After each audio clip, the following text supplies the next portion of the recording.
Mullerian agenesis அப்படின்னு ஒரு condition இருக்கு. அதாவது வளரக்கூடிய பருவத்தில் ஃபீமேல்ஸுக்கு வந்து ரீப்ரொடக்டிவ் ஆர்கன்ஸ் வந்து டெவலப் ஆகாமல் போகும். அதாவது யூட்ரஸ், ஓவரி அண்ட் வெஜினா இதெல்லாம் வந்து டெவலப் ஆகாமல் போகும். இந்த மாதிரி பிறக்கக்கூடிய குழந்தைகள் வந்து நார்மலாக ஃபீமேல் மாதிரியே வளருவாங்க.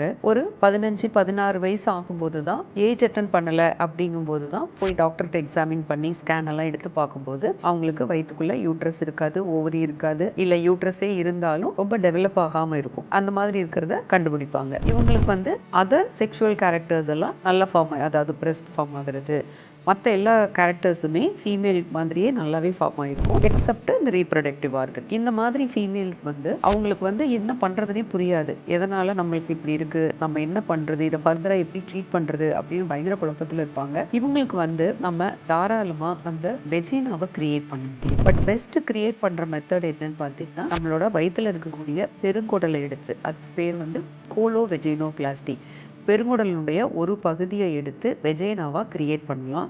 இதை வந்து டோட்டலாக லேப்ரோஸ்கோபிக் மூலியமாகவே நம்மளால் பண்ண முடியும். இந்த மாதிரி பண்ணுறதுனால அவங்களுக்கு ஒரு ஃபேமிலி லைஃப், அதாவது கல்யாணம் பண்ணி அவங்க ஹஸ்பண்ட் கூட இன்டர்கோர்ஸ் வச்சுக்கிற அளவுக்கு ஒரு ஃபேமிலி லைஃப்பை ரன் பண்ண முடியும். ஆனால் இவங்களால கன்சீவ் ஆகவோ டெலிவரி பண்ணிக்கவோ முடியாது. பட் ரொட்டீன் ஃபேமிலி லைஃப்பில் கம்ஃபர்டபுளாக அவங்களால ரன் பண்ண முடியும்.